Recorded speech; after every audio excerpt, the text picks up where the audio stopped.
Do you like big things? I like big things. Do you like big monsters? That's my second favorite thing. Welcome to the Monster Zone.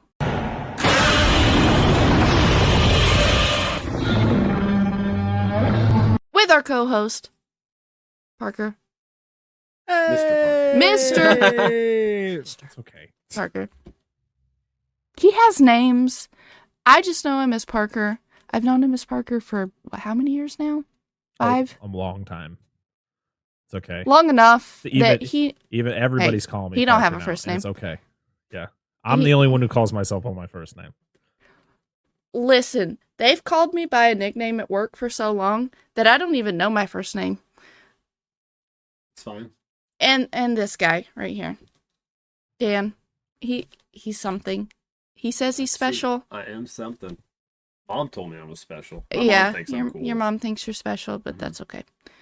And this is Angela. You don't need to know me. Yeah, you do. No, I'm just here. I'm here for the drinks. That's about it. This episode 2 from our wheel spin is Them from 1954. So we're talking about Them from 1954. Yes, sir. This movie was directed by Gordon Douglas. Let's look up what Mr. Douglas did throughout his career. Nothing but good things. Yeah, he did. This movie came out in 1954, so he is a man who has been around since the 30s. He started at RKO Pictures, where he started with Gildersleeve on Broadway in 1943, Gildersleeve's Bad Day in 1943, Gildersleeve's Ghost in 1944, The Falcon in Hollywood in 1944, Girl Rush. He did Zombies on Broadway in 1945, Dick Tracy's versus Cue Ball in 1946. Nice. He went to Damn, Columbia directed Pictures 99 in 98 1948, films, though. which, Gosh. yeah, did a lot of pictures I've never heard of. Then he went to Cagney Productions and Warner Brothers, which is, this is a Warner Brothers picture. Yes, it is. He did a film called I Was a Communist for the FBI in 1951. That one just popped up. He worked with Doris Day and Frank Sinatra in Young at Heart in 1955. That was the film that came after this one. And he then became a freelance director, worked with Elvis in the 60s, worked for 20th Century Fox in the mid 60s, and then worked up until his last movie supposedly was in 1977 called Viva Knievel, which was about Evel Knievel. I mean, he's worked since the 30s? Mm-hmm. From 30 to 70? That's a long span. Yeah. It's a good run. To do 98 movies. Yeah. That's a good... Somebody liked him. Yep. This was written by Ted Scherdeman and Russell Hughes. Russell Hughes really didn't have a long career. Died in 1958 of a heart attack, so died only 4 years after this movie came out.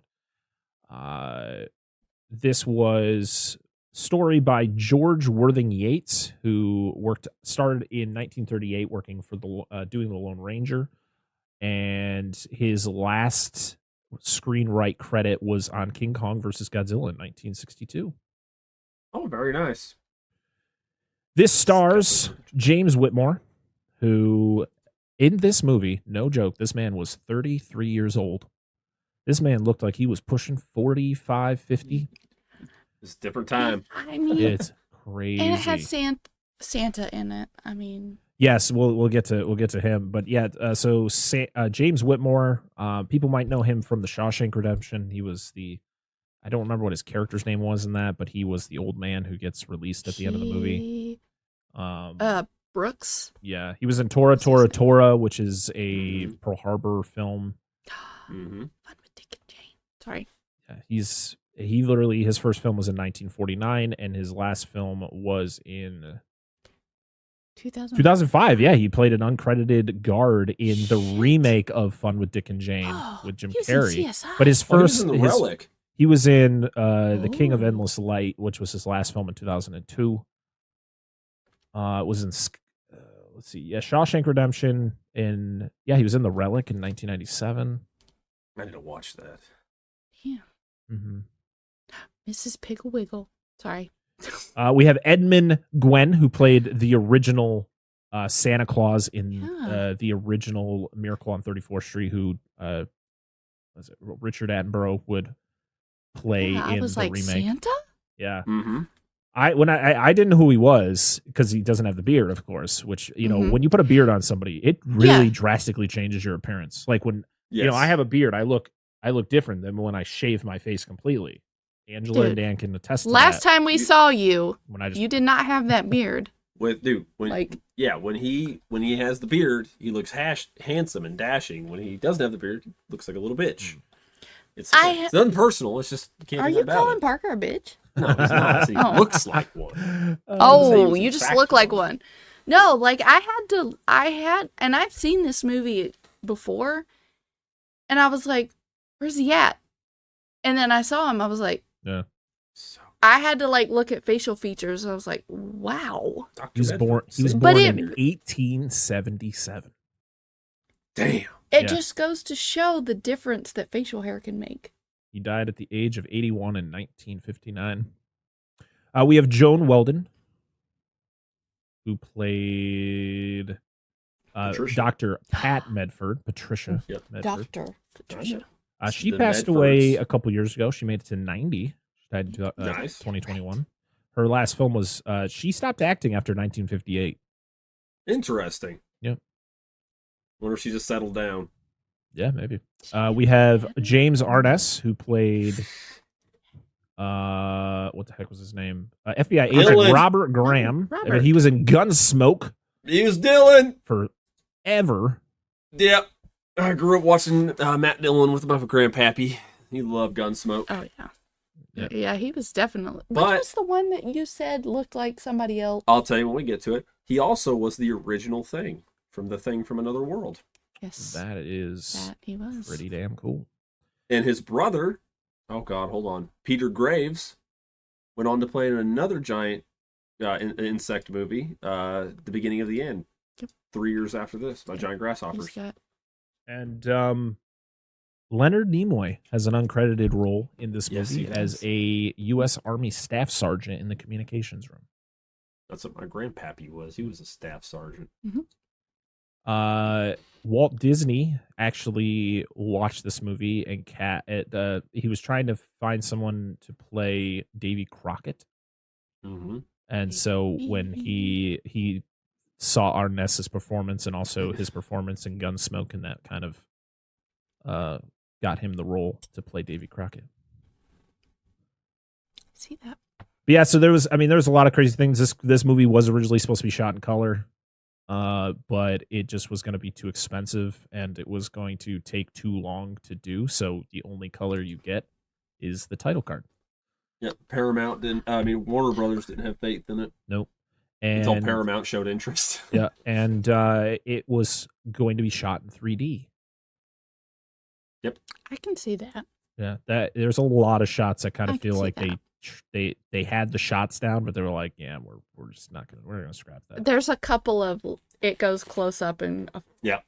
I was like, here's a crazy fun fact about this movie. So this movie was released June 18th, 1954.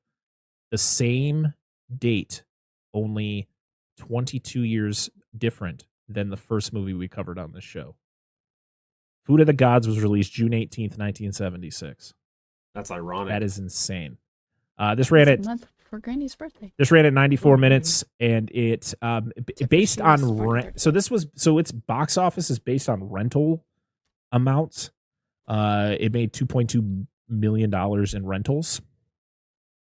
So which is they probably didn't track it like that back then. So, but that's a good amount for that time period. This movie also came out 5 months prior to the original Godzilla. Yeah, which I was literally just about to say. It was released the same year as the OG when it comes to big monsters, Mr.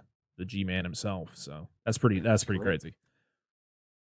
All right. I mean, you have Mechagodzilla tattooed I on do. you forever. Forever and ever.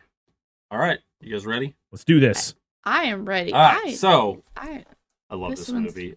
this one's fun. I got a question before we start. Have any of you seen? Well, you have. Yeah, What I about- have. I've seen. Parker, have I you saw seen this. I saw this probably when I was a kid, which is kind of crazy because kids nowadays, they wouldn't watch movies like this. My son walked in while I was watching this. He's like, "What are you watching? What is this?" I'm like, "A classic." He's like, "But it's not even in color." And I was like, "Get out of here, boy! Oh, Get out!" leave us. So our daughter was more interested in what was going on. She was there for the most part until you actually see them, and then she's like, "Man, I'm fine." But then they kept coming back in, and Yeah, they were they like, pop "What's in. going?" They're They, like, like always, they show up at the very, very end. They're like, oh, what's going on here? Like, Yeah. well, let's watch the end of the movie. she asked a question, a very specific question about the movie, I don't And- remember, except you asking. and if it was real. it was like no. a. I think that's what it was. She just asked it in passing, and then she's like, "Okay," and then left again. I grew up watching this movie a lot. I had my grandma watched it a lot. My mom watched it a lot. Their grandma had an actual copy. We had one that recorded off television on a VHS. So I've seen this movie quite a bit. Probably been a few years since the last time I bought this. I've had the Blu-ray for years. We watched this on, I had a DVD for years. but we watched this on one of our movie nights.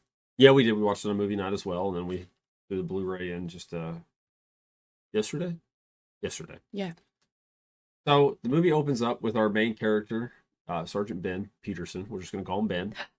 Just Ben. And then his trooper buddy with him, Ed Blackburn, who looks suspiciously like Sebastian Stan. I mean, it definitely wasn't one of those. Is that Sebastian Stan? No, it was just like that man could be his grandfather or his Dude, he father. looked I so looked much it like up, Uncertain. I figured there was. and no I was kind of relation. disappointed that they were not I related. didn't think there was, but I was like, Bucky Barnes. He said that multiple times. I was like, Yeah, he was played by Chris Drake, who Yes. was in the Marines during World War II.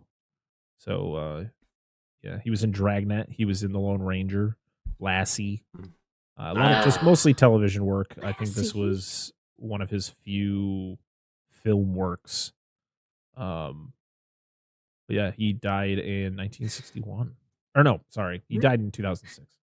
I was like, wow, that was really early, but because he seemed kind of young. I don't know how "Did much. Timmy fall in the well?" I know. Farmer Johnson, where's he at?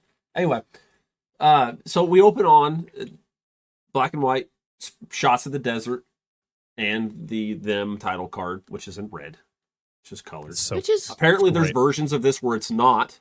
There Oh, are oh, old it's TV cuts of it that were in black and white. The opening, I mean, the It's cut- weird cut- that red is one of the hardest colors to make right. It's weird that is the only color you see. Mhm. Yes. So we begin with essentially Ben and Ed finding a little girl wandering in the desert. Which In shock. she did an She amazing did a good job. job. For I don't know how old she was in this. She did good. Well, Yeah. the character is like 6, 7, but I don't know how old she was. I feel that she was old. I feel she was older than She probably was. But they find her doubt. just wandering. She's just completely in shock. Won't, just eyes wide open, won't respond, nothing. She was 8 or So 9. so there you go. So they pick her up. They find, they hear, they call it in, whatever, and they get information about a trailer being located nearby. So they go and check it out. It's ransacked, tore to pieces. They find a revolver that had shots done out of it, but there's no people. There's no bodies. It's just tore to shit, and Sugar is missing. Like, Sugar is taken. I love the That's about production. it. I love the production design. I love the look of this torn up trailer.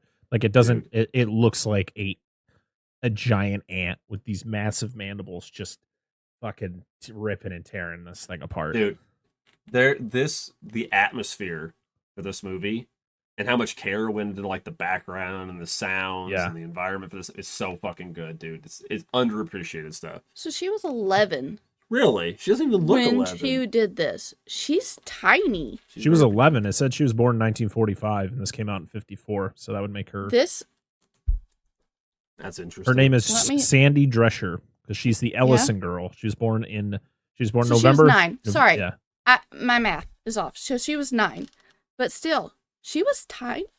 Yeah. Tiny. Because she wasn't supposed to be.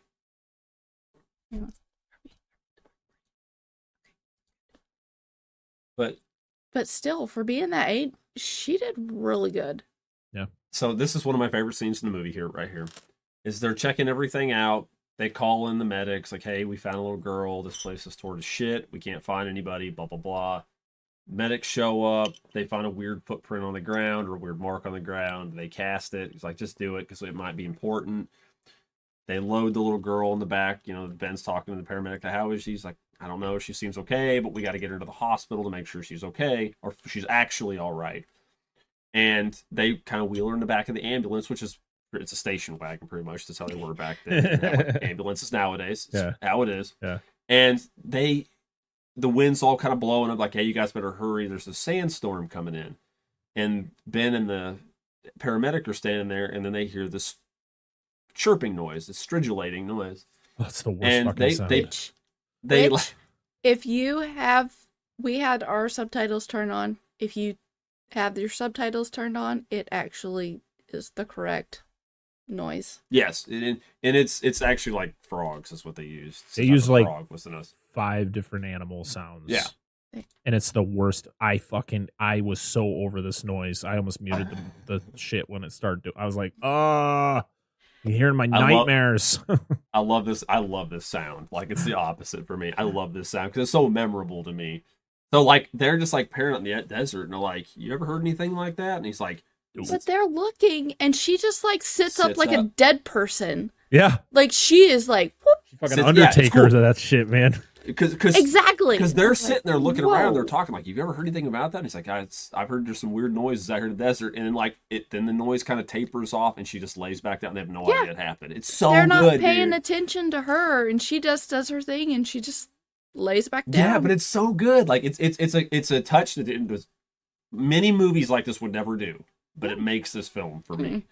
But then they take her off, and Ben goes to Ed and said, "Let's go check old Gramps Johnson's store. Maybe he knows something because he's nearby, right?" Grandpappy. So they pull in. It's dark at this time. Fucking wind howling, snow, fantastic setting. Mm-hmm. They go in, check in pull in the store, and it's ransacked too.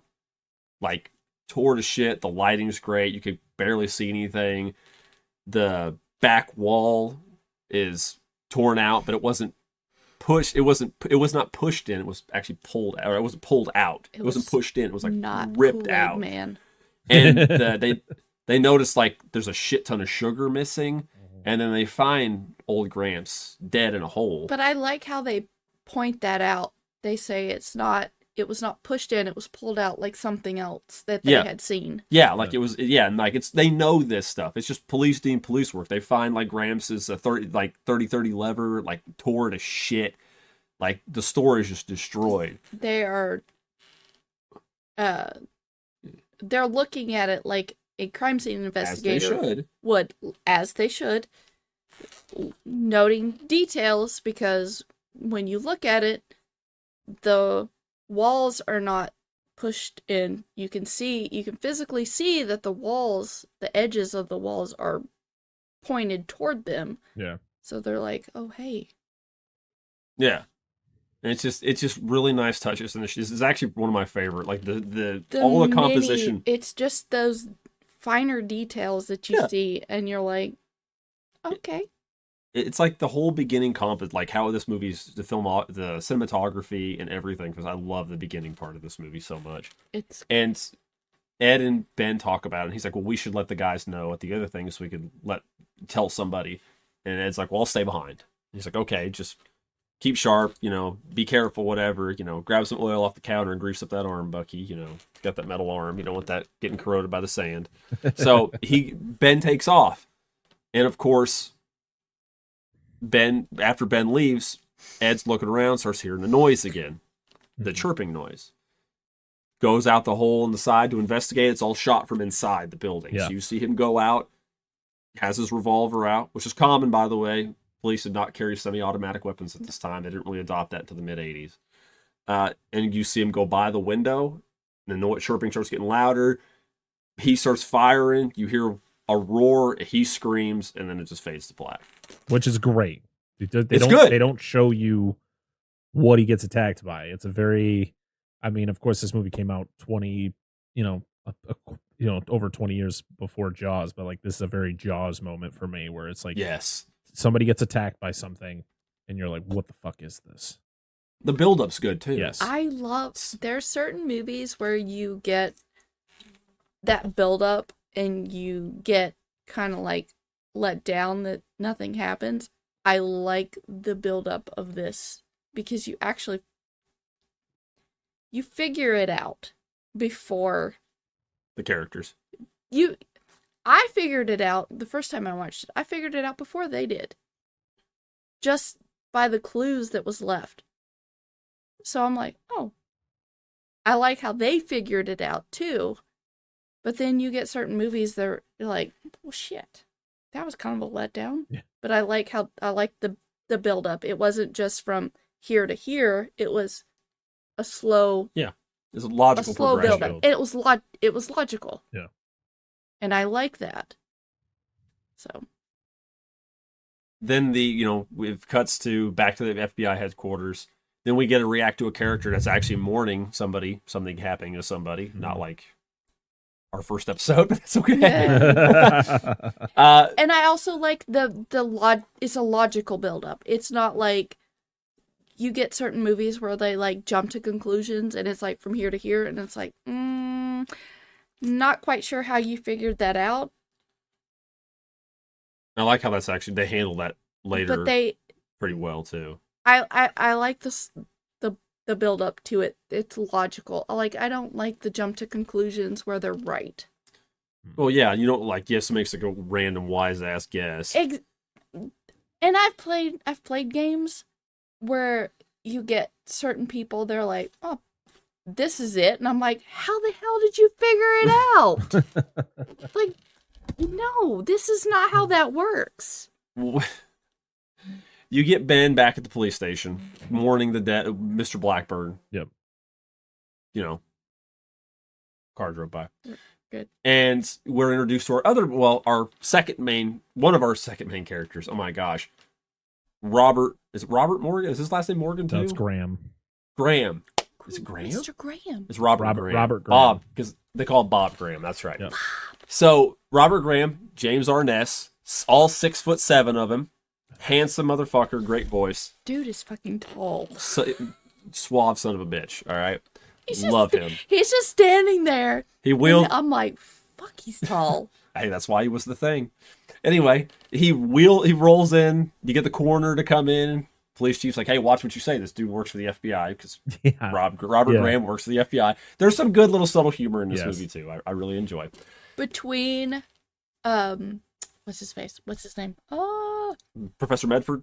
yes. Yeah, and the senior Medford Senior. Yep, not Medford Junior. Yeah, there's some great shit with him. We're sitting there, and I'm hearing him laughing. I was like, I'm looking over, thinking that he's looking at something on his phone. No, he's just like, love it. I love looking at them together. Oh, it's so good. Their interaction. And I'm like, I didn't really find that funny, but he's over there laughing. It's like, just nostalgia, okay. I guess. So this is what Ben and Bob, they end up working together, and he's like, you figure out what happened to Gramps at the store, and he's like, you could have died in one of X amount of ways. His rib cage was crushed, his skull was smashed. And then the last thing was he was pumped with enough formic acid to kill 20 people, which is kind of weird. Yep. But you find out that that's what he is. Yes. And then the police chief says, hey, Bob, can you send us off to your people in the FBI so you can figure out what this print is we found, or even to find out if it's real or not. Sends it off. Find out that they send people from the Medford's professors. Yep. To visit because they're from the agriculture. What fucking branch is that? Department of Agriculture. Yep. That's where they're from. So they fly out there, and you find what's his name, Harold Medford. Yeah, he's old man, professor. He's a myrmecologist, which specializes in ants. And then you also meet. He knows what he's looking for. Exactly. Then you also meet Pat Medford, his daughter that everybody swoons over. Of course. If if she's the kind of doctor that takes care of people, I think I can develop a fever real quick. You get introduced to her by her getting stuck coming down the ladder off of the plane. Yeah. And the guy's like, "Do you need any help?" She's like, "No, I'm fine. I can handle it." I was like, all you see is her skirt and her legs, and it's like, oh boy. Is it bad that I can remember that quote? Listen, if I had somebody like her looking at me, I would be fine with it. Yes. So I love how Bob. She's really pretty. She's a pretty lady. I love how Bob is like all about it, and he's like makes his comment about getting a fever real quick and all that, and then Ben just laughs because Ben's not really interested in her in that way, but Robert obviously is. No. And he's like, Medford's senior, Harold, asked to go to, I believe it's the site of where the trailer. Where they found, the trailer. To go to the trailer first. Yep. And wind's kicking up. Got to get goggles. I got a sandstorm on. What's the goggles on? It's like he's like, Professor, or Ben's like, Professor, put the goggles on. He's like, what goggles? Right here. Puts them on. Not crooked. Yeah. He's like, oh, this is much better. 100% that wasn't in the script. That was that was the actor putting them on, and they were a little weird, and so the other actor just fixed them for him, and they're like, you know what? I like that. It's so good, dude. There's like, it felt that way, but they just rolled with it. But as all this moment lines are the best. Yes. They always come across. Like, oh, yes. They're the best. But I'm just imagining in the background, you're just yes. That's how we should do. Hey, let's edit this movie. That anytime the ants chirp, just play Sandstorm. That's it. Like that's the whole fucking. Thank you for bringing that. That's brilliant. I never thought of that. As many as I've seen this movie, I'm gonna do that. It makes you feel like they had the best chemistry. Oh, I bet they had a blast making this movie. Even though you know that it's not a good movie. But what? I disagree. But carry on. No. I'm not saying that the studio didn't have faith in this film. Oh no, whatsoever. That right there. But you know they're having a blast because it's like professionalism among actors. It's integrity. It's a monster movie. They find these creatures. Something happens. They're figuring out and they're trying to figure out what's happening. They figure out who's doing it, and then they have to plan on how to destroy them. It's any monster movie. They do that in Godzilla. They do that in most Godzilla movies. It's how these movies work, and I think they do a really good job because these actors are busting their asses in these movies. They are, and this is during the build up to the peak of monster movies at this time, which was like 57, 58, 59. A shit ton of monster movies came out. But it's in this time where you have stay-at-home moms that are that typical what is it? What like Housemaker? It's that Housemaker movies shows where you have I can see it. It's that stay-at-home mom era where that's what they've got going on. The women have this going on for them, but the men are the breadwinners. That's what they do. The men work, the women stay at home, take care of the kids in the house. That was what the Leave it to Beaver. There you go. I was gonna say that, or like Dennis the Menace was like that. Yeah. Or so you have these men that are actually having a fun time doing what they're doing, and they're not working. Yeah, they're not doing it just for the paycheck. Yeah, they are having the time of their lives. But you also have, and then also because it's the 50s, and that is the way it was. You have this woman who is not just sitting on the sideline; she is very involved in everything. She knows what she's going doing. on. Yeah, and you even have a couple people who are just kind of trying to cut into what she's trying to say. She's like, "Shut up! I'm the scientist. Like, you're just the law enforcement." And she can't say that. Yeah. Well, it's also there's the line where it's earlier on, but it's when Bob is talking to Pat Medford, and he calls her Dr. Medford. He's like, "You can call me Pat if it makes you feel better." Yeah, because obviously he's intimidated. Thing. Yeah, he's intimidated by it. Which because that was that was not the norm at the time. Listen, even it's what? It's 2023. If I went to school to be a doctor and people were calling me doctor, I was like, fuck off. Like, call me by my name. Yeah. Like, don't even. Fuck off, you. This movie's going to be 70 years old next year. It's crazy. Is that when the remake comes out? Yeah. Oh, who's directing? Is that Mike Flanagan doing that? That's whoever did. I don't know. It's the guy that did, and that's Giacchino. Oh, Michael Giacchino. Yeah, he's doing it. Yeah. Okay. Listen, give me a 2023 remake of this movie. It'd be awesome. It's gonna be CG to fuck. Oh yeah, the ants are all gonna be CG. No, I'm gonna do it. You're gonna okay. Oh, okay. Please. Hey, we have macro lenses now. I'm gonna macro lens the shit out of some ants. There you go. Do it. There's plenty of them. But I got them in my backyard. Oh, I got them in my, in my kitchen right now. So get the fuck out. We have these teeny tiny ants in our kitchen that we cannot fucking get rid of. Where are you going? But no. Like, I want people to have fun in their roles that they're playing. Yeah. I don't care what your title is. You could be Sir Duke of Wellington. Nottingham. Beef Wellington. Whatever. No, I want you to have fun in whatever role you're playing. These guys have great chemistry. Yeah. I enjoyed the performances in this movie. Listening to him laugh and say, I love their chemistry for a movie from the 50s. Yeah, because there's I feel like a lot of movies from the 50s is very like cheesy, overdone lines.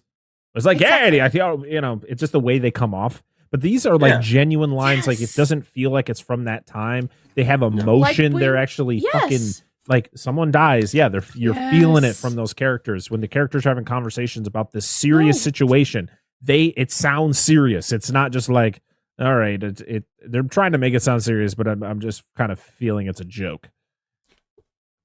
Hearing him laugh when he put the goggles on the dude, I'm like, that was not scripted, and they're like, "Ooh, that's nice. We're gonna keep that in." Yeah, it's just that's what I meant. It's just integrity. Like even if there's a fuck up, you keep going. You try to do your part. Don't be like, "Oh, we got to reshoot." Blah blah blah. Just go with it. Yeah. Exactly. Like you get nowadays, they're like, "Oh, it didn't work out like I wanted it to. We're gonna reshoot it," and it takes 2 days of reshooting. No, you keep those goofs. Yeah. The reels that they call it now, the blooper reels. Yeah. They keep those in. I want more of that. Yeah. You get it every once in a while, but not as much as you used to. I need it. Like you get it from Seinfeld a lot. Always, it's sometimes they put it at the end of the episode. I love when shows did that. Those were my favorite shows. The ones that like literally put the bloopers at the end of every episode.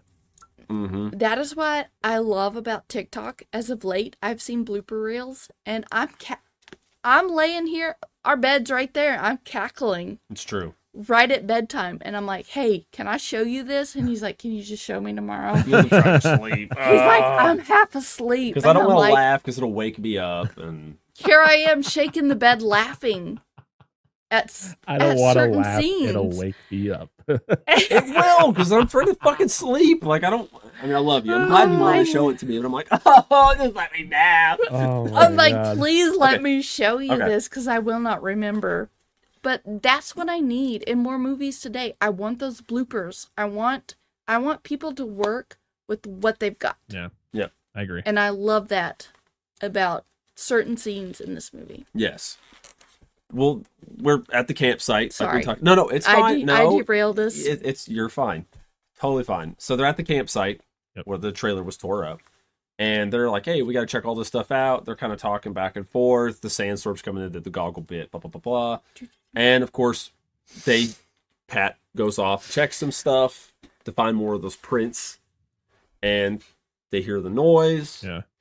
Pat's kind of like hanging out, doing her thing, and it starts getting louder, and then just over the crest of the hill, it's one of the most iconic scenes in cinematic history. Yes, just giant fucking ant comes But over. it's like every time that noise happens, everybody just stops and looks. Yeah, like, what the fuck is And that? it's great. It's like a car alarm.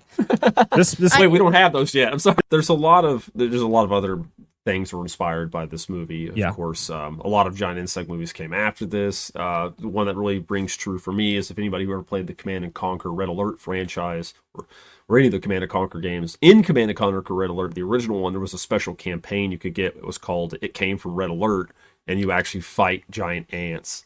And there's a slew of other ones. Giant ants make appearances in various other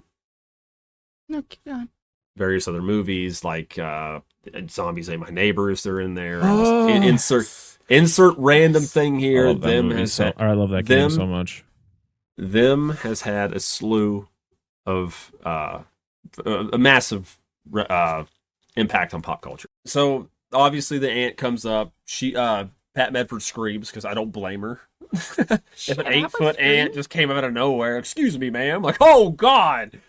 So Bob and Ben run, and then her dad shows up, and Harold Medford is like, oh, shoot the antenna, because that's where they do most of their stuff. Their chemoreceptors and shit are there. So fucking Ben just like revolvers that shit, bam, like pops one of the antenna off, shoots more shots at the ant. It's like, oh, this isn't gonna do. Runs back to his car. Bob's. But listen, would he really have listened to him? What, shoot the antenna? He would have just shot the body. He did start shooting the body at first, and he told him to go for the antenna. He just fucking one-shots it, too. Oh, my God. Bam! Like, how many movies have... Yeah. Exactly. And that's Bob takes him a few extra shots, but he gets the other one. How many movies have you watched where everybody's like, oh, just shoot the body? That'll kill him. Well, it's like I talked about. That's the easiest thing to hit, is to go for center of mass. I mean, how many zombie movies have we watched where that's where everybody shoots and they're like, Yeah. oh, that didn't work. Yeah. Where else can we shoot him? Body shot. Like, why isn't it working? why isn't it working? Like, let's not listen to the experts. Everybody knows when you shoot a boss, you have to hit the glowing spot. That's its weak point. Yeah. You gotta shoot the crab in the weak spot for massive damage. That's correct. We're not far off from crabs. Not the itching kind. But anyway, those are actually lice. They're not crabs. But anyhow... Body crab. Yes. So, during the antenna destruction... We're not sand crabbing this. We are not. Ben rolls out of his vehicle with a fucking Thompson, dude. He's like... Yeah, he does. Fucking does. Chicago typewriter, that motherfucker. Just drops it. I love it because it roars and just falls to the ground. Yeah, I'm just like, yes. But it like takes 3 seconds to show his gun, like, hey, I got this. Hey, you see my Thompson? It's pretty cool. It is. Like, yeah, it is. Well, you want to see my gun? That's right. It's right. I gotta get my bigger one. It's in the car. Anyway, so this is when we find out during this whole scene about the two agents tag teaming with the scientists. Is the one thing I was gonna mention I liked is the Medfords kind of knew what was going on, but didn't want to tell everybody because they didn't it's this. Well, they didn't want people to panic, then be wrong, because that was the biggest thing. Yeah, because it's usually the contrary. It's Men in Black. Yes, it's usually the contrary in these movies. Like, expert shows up, it's this. But of course, expert leaves. We do have to mention the fact that this movie is, again, similar to another 1954 film, Godzilla, with the fact that these ants are the size that they are because of the nuclear blasts in the Nevada deserts? Yeah, something like that, or New Mexico or something like that. Yes, it was. Yeah, but they asked her how long ago, because it was 1945. Yep, and then they do their thing. They bring it before the military people. There. Everyone's smoking. Everyone's got to light up a cigarette, literally, except for the woman. Yes, it's like what? How many movies have you watched where somebody is smoking near an oxygen tank? And I'm like, do you want to explode? It's fine. That's how you explode. It's fine. It's fine. They explain that they're giant ants. and that they need to keep it top secret. They need to find the nest. Yeah. So cut to helicopter, Ben and Harold Medford in one, and of course Rob and Pat Medford because he's still macking on her in the other. Yeah. And they're trying to find stuff. And this is again one of my favorite exchanges. This is another part that I laughed at. He's laughing, and I'm like, what the fuck are you It's laughing at? Ben. It's Ben explaining to Harold Medford how to use how to use a radio properly and to say this over. Is what he looks like for anyone watching the video. Just like I'm sitting there. I'm like, I've watched this before, so I'm just listening to the dialogue. I'm not literally looking at it. I'm like, what the fuck are you laughing at? Yeah, and it's and then I'm looking at it. I'm like. Because okay, it feels like Ben is like it's like trying to explain something to like an older relative on how to do something, and then it'll cut between your them, grandparents, Ben trying to talk to Pat in the other helicopter, and you see fucking James Arness, Bob, fucking looks laughing and smiling at times. It seems, and it's just funny to me. I just love the and then he just gets sick of it at one point. Like, Harold's just like, laughing what does it matter if I say over? And like make some noise about it. It's just so good. Yeah. My grandmother, Reminds my grandpa. So I have, I only have one living relative like that. Is my grandmother. She has issues with her esophagus, and she'll tell you this. I have multiple. He knows. I have multiple recordings of her. She has a stricter in her esophagus. And that is exactly what she says. And that's what. And I'm like, Granny, what is it? And she's like, my esophagus. And I'm like, it's hilarious.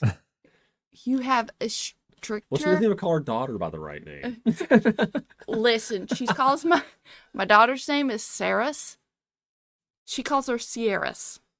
Oh, I would just figured she and was I'm gonna call her like Sarah's. So my dad calls her Sierra. Or no, that's your sister. Diego calls her Sierra.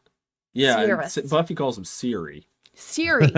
Nobody calls her the right. Nobody calls her by the right name. But it's an ongoing. I feel like this is an ongoing joke between them. Yeah, just let it roll. That they just kind of like, yeah, we're just gonna let it slide. Yeah. This is what he's gonna say. We're just gonna keep it because it's funny. Well, and I feel like they're laughing behind the camera at it. Oh yeah, absolutely. And they keep it in because they find it funny. So here it's like an inside joke that they're like, man, we're just gonna share this with you. They did a good job selling it because Ben's trying to straight face it. Yeah. The professor's done with it. And the other two are I just feel like it. this is another non-scripted moment. This was like the guy could not figure out how to use this thing. And he's like, and Ben is just trying to tell him, just like, why the fuck does it matter? It's a word. I know. It's like what Jurassic Park 3 where they're yelling outside the plane. Yeah. Oh yeah. I feel like it was just an unscripted moment. I tell your wife to stop doing that. That's not a good idea, dude. Yeah. We have to keep it. What's a bad idea? We like. I feel like those are the best moments, and people these days don't understand. No. Like watch these movies. Yeah. And you'll get it. It's the charm that I talked about. There's just moments like this in this movie. If you can physically laugh with two people having a moment between each other, keep it. Yep. Well, I should mention, to digress slightly, they did go back and see the little girl from the beginning of the movie, and they used formic acid to break her out of it, and that's when she yells them, or the name for them. They're never called anything but ants or them. He does give a scientific name for them at one point, but it's not important. But she does so good. She does a good job. She does a very good job. It's like the moment in Poltergeist where you're seeing the girl have that moment. She has that moment. Yes. Right here. Well, the goal is for them to find the nest, and they do. And there's a cool shot. It's actually Pat and Bob find it. It's a cool shot of the ant coming out and then dropping the rib cage Yeah. on the ground, which is a cool It's shot. like in And its you see- mandibles, yeah, and then it drops. Yes, it. and then you see the belt. It's having that moment with that mandible or with that rib cage, like Yeah. Absolutely, it's having a good time. hey, It's Bob, sorry, Ed Blackburn, Ben's partner from the beginning of the movie is implied. It's supposed to be his stuff. So the idea is they're going to go during the middle of the day, heat up the surface of the around the anthill because they don't come out in the middle of the day because it's too hot, and then flood it with cyanide gas. Yeah, which they do. I mean, is it in the middle of summer? Because I In the middle wouldn't of the come out desert? the middle of day. I understand. And then they are going to rappel in. Pat is insistent to go. Ben and Bob don't want her to because she's a woman because it's the style at the time. But she's a scientist. She knows about this. They don't. 50s. End up going in. They go into the nest. Things happen. They end up finding the chamber where they find the queen. Yep. But there are 2 females that have hatched and are not present because there's nothing with wings in there. What's his face makes Dr. Medford makes mention of that multiple times. Yes, that they need to get them before the queens hatch and fly away. They're unsuccessful. They tell them to burn everything in the colony. So now they need to find out where the female and at least up to 4 winged males have ended up. Yes. So now we end up essentially they go around investigating UFO sightings or anything else like that. There's stuff here that's not super relevant. It's relevant, but it's not worth mentioning. Just watch the movie, you'll get it. It's with the crazy Texas pilot. Yeah, you have is the fun. helicopter pilot who saw him. Or is he a helicopter pilot? Or is he just a? He's a jet pilot. Jet pilot. It's almost like they're trying to stretch that. We're trying to make this one make sense. And we got to mention that the entire time they're pretty much like, yeah, we're going to keep this quiet. So like after they talk to the pilot, they go out to talk to the doctors. Like, so yeah, you're going to keep him for a while. And he's like, well, why? Yeah. He's fine. We were gonna release him today. And he's like, no, you should keep him. Observe him a little longer, just just in case. And the doctor's like, we're going back to what? Men in Black. Yeah. Like, if this is why you got to do this. Yeah, Bob's got to flex his FBI big dick muscles while he's in there. He's like, he's to stay in there and not have any visitors because if he says anything about any of this, Washington will hold you personally responsible. Because pretty much the whole reason they're trying to keep quiet is they want to make sure. For one, I'm guessing it's because of the fact that these things were created by nuclear blasts, which is all from the government, and then 2, they just don't want people to panic. Yes. Yeah, I mean, even now we're trying to keep women out of the mental hospital, and that could put you in. We talk about the drunk guy. Yeah. Oh yeah, we'll get to him. We'll get to him. I mean, you say, hey, I saw things flying and it didn't look like planes. Well, okay, bye. Yep. You're going to the mental hospital. Well, they end up finding one of the queens lands on a ship. It gets inside of a ship while it's docked. Oh, this is my favorite scene. I love this scene. It's so fucking good. Dude's like trying to do the Morse code on the thing, and you could see the people getting and this is when you hear a Wilhelm scream because the one that crashes through the window and grabs the guy who's doing the Morse code. Yes, you get the Wilhelm scream from that. All I hear is the Morse code, and I hear the Wilhelm scream, and I'm like, woo. It just bursts through those fucking windows and shit, and then they end up sinking the boat and killing all the. Yeah, there was no survivors. Especially all the people are dead. I think there's a couple people. There was a couple people because they talk about a few people were picked up by another vessel and it wasn't allowed to make ground until the shit's figured out. Yep. So they have to stay on the boat. Yep. Yeah. So they find that and they find the 4 male corpses. But they're trying to triangulate where the last one's at. Well, they end up getting sightings of course, in the Los Angeles area of people disappearing. A little and they make couple boys. They make mention that it's it was the sugar males though. It's the sugar theft. Is the first thing. Yeah. Because there was 40 tons of sugar ends up missing from a fucking rail yard, and the only one that was there was the night watchman, and he's in jail because nobody believes he didn't hear anything. He's like he's either deaf or he didn't hear anything, and he ain't deaf. He's either deaf or he's lying. And he ain't deaf. Listen, if somebody's coming to steal sugar from me, I'm like, I didn't hear anything. Do I look like a man that would be involved in stealing sugar? Is there a fence for hot sugar? Like, I love the way this guy talks, and he's like, "Nah, man, you're good to go." Yeah, he's pretty adamant about. And then the one they talk to some drunks, but then there's also There's the woman too. the woman, that ends up She was her kid. Well, no, there was Go the ahead. woman who was saying that she was visiting a friend. She was hanging out with a friend. He's like, but just don't tell anybody because he's married. And I was like, oh, Yes, but no, We're I remember what trying it to was. keep It was this- they find the dude. the crazy Remember guy, they the find crazy drunk guy. no, not the crazy guy. The dude that dies. He was. They found him wrecked on the side of the road, and his arm was missing. He's the lady's husband. Oh, They the find one him that on the side of the road. that kids are missing. The two boys. Yes. Yeah. And they find out that he died, but his whole fucking arm is gone. He had like a big old laceration on his chest and shit like that. This is And, it they was said they Mrs. never- Lodge. So Mr. Yes. Lodge, yeah. Yeah, and they're like they never found the other arm, and like they don't know where the kids are at. Yep. But So it all stems back to the we're gonna make things up. Like, oh, I think I saw this, but we're gonna just play it off like, did you really see it? yeah. And they go visit the man in the drunk tank. Yeah. I love this dude. You see the things. Did you really see the things? You gonna Like, draft me? Come on, Sarge. You give me a draft. Are you really gonna believe me? Make me a sergeant, charge the booze. Make love- me a oh my sergeant, gosh. charge the booze. I love it, dude. I knew this fucking scene all when I was a kid. I heard it a billion times. I didn't even Fucking know. love it. I didn't even know about the song part Oh of it God, until he sang that, and I'm like, is that really a song? And it's a song that he sings. that he sings, and he wants people to think that he's okay. He's not okay. He's more than He is drunk. This not. man is more than drunk. The dude beside him is like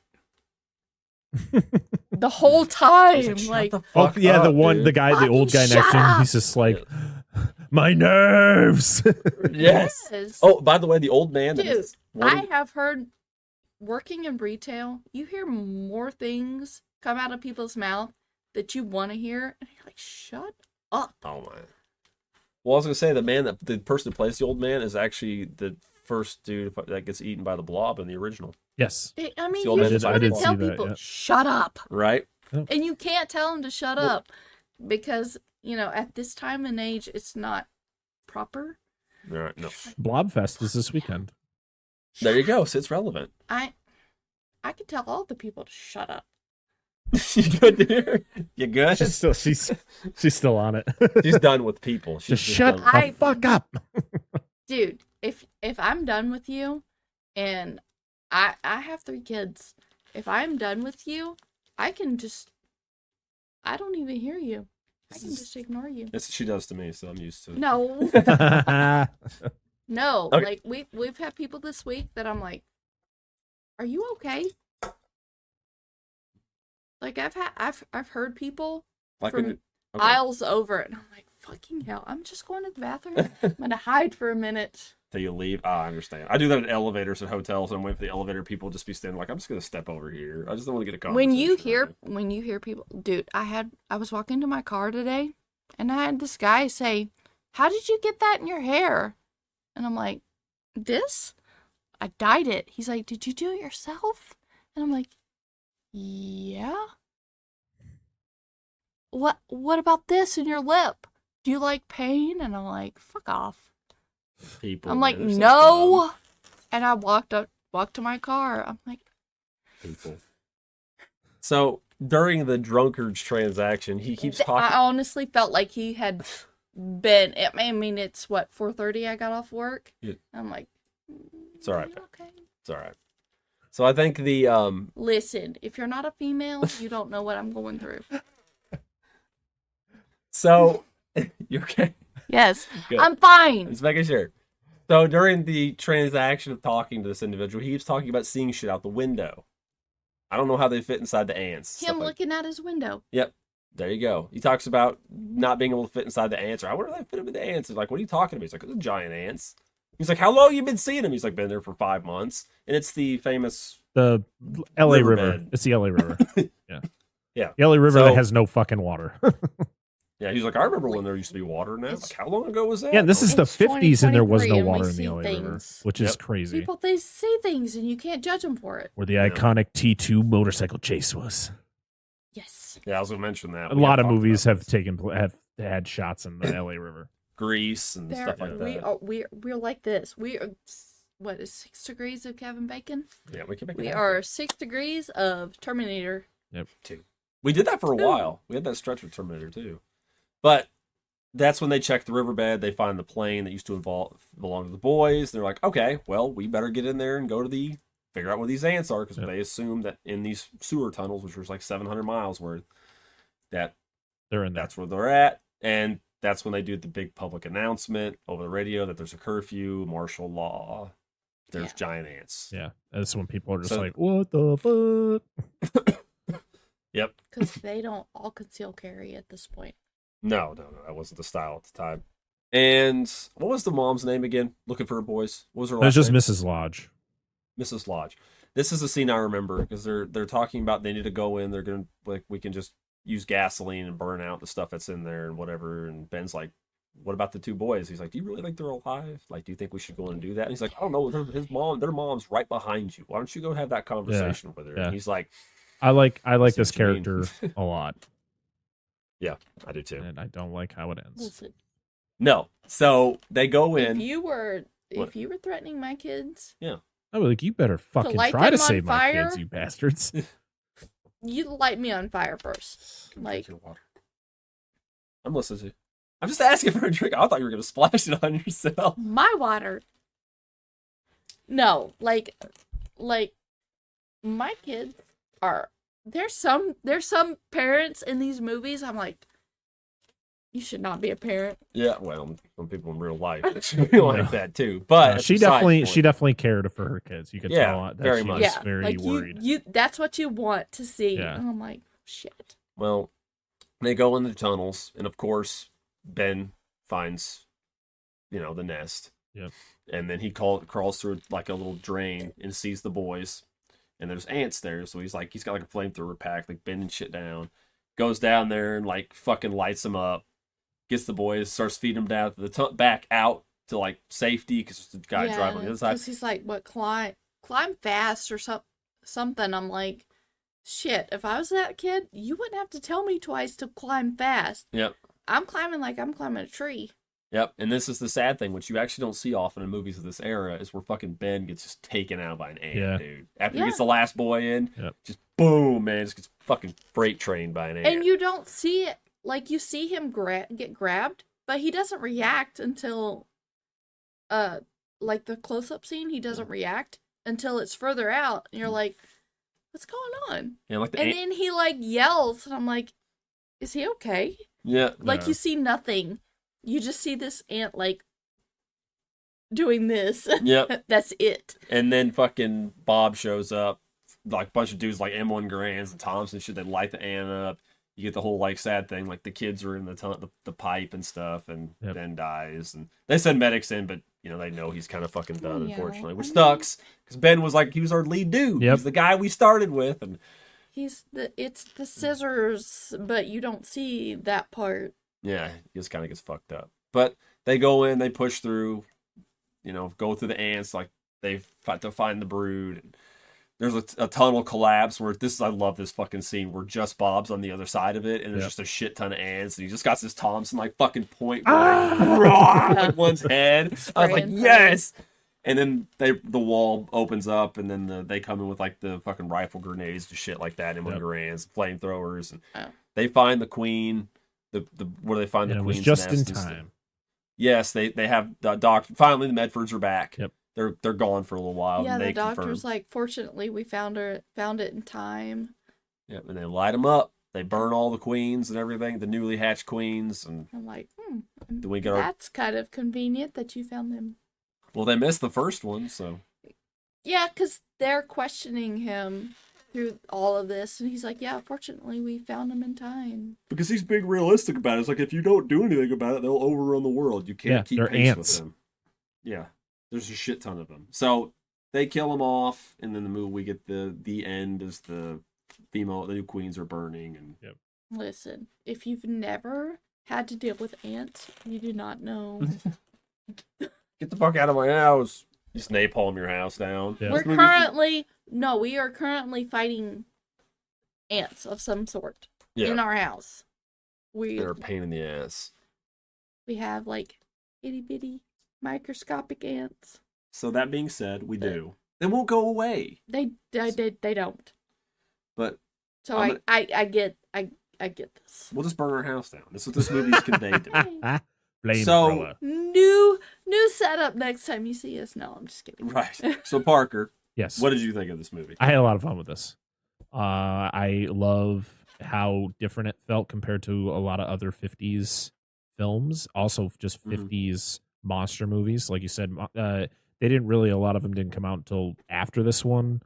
But it didn't have the cheese. Because, like, a lot of monster movies, the acting is kind of cheesy. You know, the monster effects are, kind of cheesy. I mean, don't get me wrong. The ants, sometimes the ants are it just looks like they're on a rail system where they're just, there's no moving it. It's just like straightforward and back.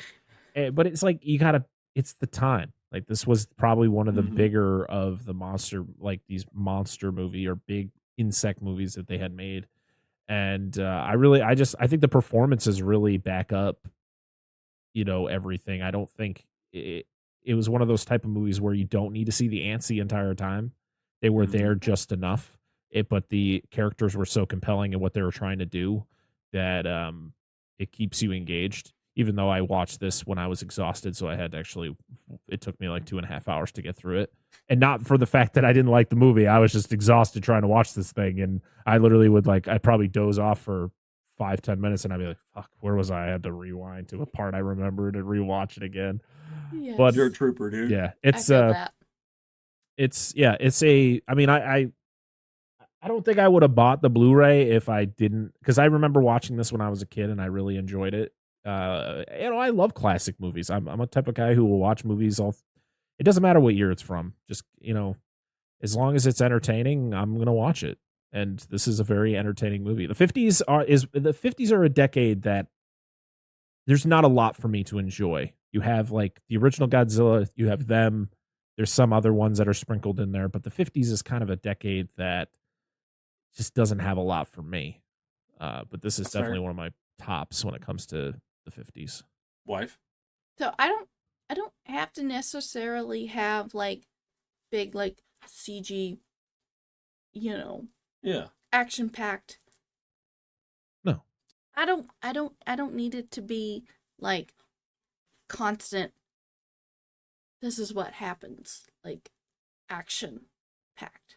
I've watched this before. Didn't really pay much attention to it this time because we have watched it before. Yeah, multiple times. It's a very interesting movie. Mm-hmm. So I enjoyed it. I say I enjoy the practical effects of this era between the 40s and 50s, and I want it to be like this could actually happen. So seeing a lot of these scenes, I didn't have to pay attention. He's like laughing and I'm like, what the hell are you laughing at? And I'm looking, I'm like, oh yeah, I remember this part. So like, I'm listening and I'm not looking because I can physically see it in my mind what's happening. Mm-hmm. And I don't need the action pack like constant like this. Like I'm a book reader. So you can fill in the blanks. I can fill in the blanks. Yeah. Like I can see it in my head what happens. So some of this stuff I'm listening and I may not be looking at you. Mm-hmm. But my brain is processing what's happening, and I can see a lot of these scenes happening the way my brain wants them to see, and it's just great.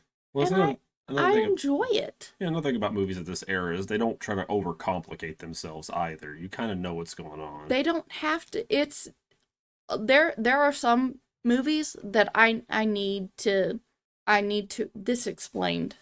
Mm-hmm. This I can picture it, and I don't have to watch the movie to see what's going on, to know what's going on. Yeah. Like I can piece it together. It's like a puzzle. It's one of those that I can watch over and over and enjoy it over and over. I don't need there's some movies that I'm like, well, shit. I don't know what's going on. That you need to be on screen like the whole time, like paying attention, like 100%. Like I need this explained. I don't need it explained. My brain is piecing this together, and I know what's going on, and I love it. I could watch one of these. I could watch it over and over. Good stuff. And I don't have to pay attention constantly to know what's going on. To enjoy it. So I'm assuming you enjoyed it. Oh, yeah, I loved it. Like, from the girl sitting up in the back of the ambulance to her reaction when they give her the smelling salts. It was the acid. It's the acid. Yeah. She did great. Oh yeah, she's a great performer. That was an emotional packed scene, and I loved it. I'm surprised they didn't keep her around the rest of the movie. It felt like any other movie at the time would just drag her around for the rest of the movie for no reason. So I'm kind of glad they didn't. I'm glad they didn't, because there are certain characters you're like, yeah. Like, I don't want her to be like the alien, or not the alien, Friday the 13th in the tunnels where... Oh, underneath? I don't need that. Yeah, I was talking about the remake. The where dies unexpectedly. Yeah. In the tunnel. Yeah. Like, hey, we're gonna see you down there. No, I don't need her.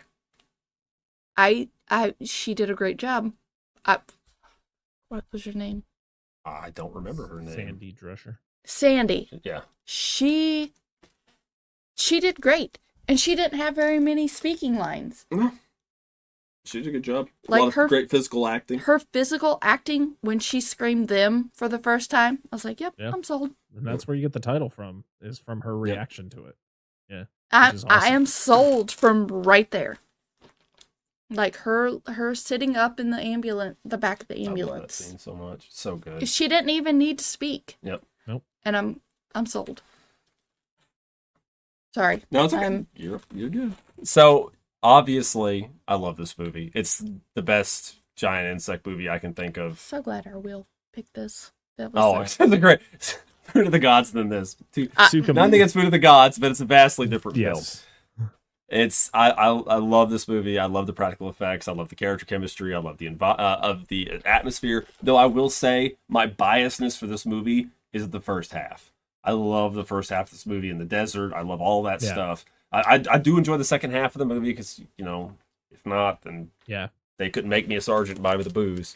I agree. I always like the lead up to them discovering the whatever giant creature they're going to fight. Yes. And it's just the actors did such a convincing job with it. They took this very seriously. It's not as schlocky as some of those. I've watched a lot of movies of this area, a lot of movies of this kind. It's one of the best of this era. Again, it's still a 50s movie, but it's a good time. And I highly recommend it. If you have not ever seen it, find a place to watch it. Yes. Even if you don't buy it, it is my favorite non-binary giant ant movie. Shit. I knew you were going to bring that in. So, that being said... But you get certain movies where you see the monster and you're kind of let down. Yeah. The giant claw. From fucking hell, I can see the plane scene where they seen the. It's a battleship. I'm done after that. No, there are certain movies where you see it builds up to this, and you're like, well, that was a disappointment. This was not a disappointment. Mm-hmm. They had the ants well enough, even though you could tell, like you said, they're kind of on they look like they're just on tracks. But they still did a good job. I enjoy that macro close-up of certain animals. And you get that. Mm-hmm. Like, I know they can't get close-up of, ants because they're like this. Well, they have a few shots of that. The video he shows. In the movie. Yeah. But when you get, the physical, how many, what was it? How many? There was, 3? 3 at the most on a screen at any one time. There were 3 giant ants. I think 3 or 4 tops. that they constructed. They did a Yes, good job. they only had 3 at one time. But they did good. that being said, I think we could wrap this one up. We all highly approve of this movie. Yes, absolutely. Watch it. So this is our first 2 episodes, so they might not be as crisp, but as we go, this show's going to be going on for a long time, so we're going to be working on a lot of stuff. So I mean, you guys know who we are, you know how we work, so I'll be better at my opening. it's the fun of it. There's going to be a lot of things that yeah. will change over the time of us doing the show. So yes. So that being said, thank you to our co-host, Mr. Parker. Thank you for allowing us to do this. Like Yes. this is Yes. this is Always our thing. thank you, and to all the patrons and anybody else that watches us and supports us. And then, Yeah. of course, this is my lovely wife Angela. I'm New Zero, and I'm Dan, allegedly. Thing. Thank you guys very much for coming or listening / watching Monster Zone, and we will see you guys next time. goodbye. Bye. Sam.